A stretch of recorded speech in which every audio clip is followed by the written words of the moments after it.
অং সরস্বতী মহাভাগে বিদ্যে কমলোলোচনে বিশ্বরূপে বিশালাক্ষী বিদ্যাং দেহি সরস্বতী।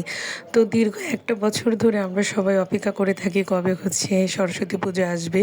সরস্বতী পুজো হচ্ছে বা সরস্বতী ঠাকুর আমাদের হচ্ছে বিদ্যার দেবী, যার জন্য আমরা মানে গান থেকে শুরু করে বিদ্যা ধারণ করতে পারি।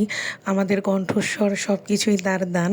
তো এর জন্যই হচ্ছে সকাল সকাল স্নান করে মা হচ্ছে ঘরের পুজো দিয়ে আমরা বেরিয়ে গিয়েছিলাম মন্দিরে হচ্ছে পুজোর অঞ্জলি দেওয়ার জন্য। তো আমরা প্রথমে গিয়েছিলাম আয়ুর্বেদিক এই হসপিটালের এখানেই হচ্ছে অঞ্জলি এবং পূজা হয়, তো এখান থেকে ভালো মতো দেওয়া যায়। আর কেন্দ্রীয় মন্দিরে একটু সময় বেশি লাগে।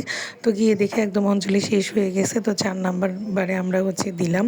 তো মায়ের মুখটা তো দর্শন করলাম, মুখটা তো অনেক সুন্দর, প্রতিমার মুখ সবসময়ই সুন্দর হয়। তো এইবার সবথেকে বড় উপরি পাওনা ছিল হচ্ছে বাবা এবার আমাদের সাথে অঞ্জলি দিতে পেরেছে।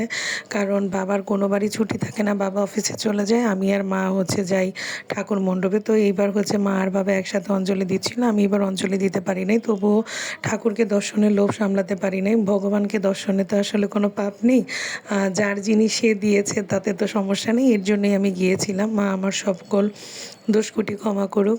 তো এইটা ছিল হচ্ছে প্রথম পর্বের। তো আমরা প্রসাদ নিয়ে বেরিয়ে গিয়েছি।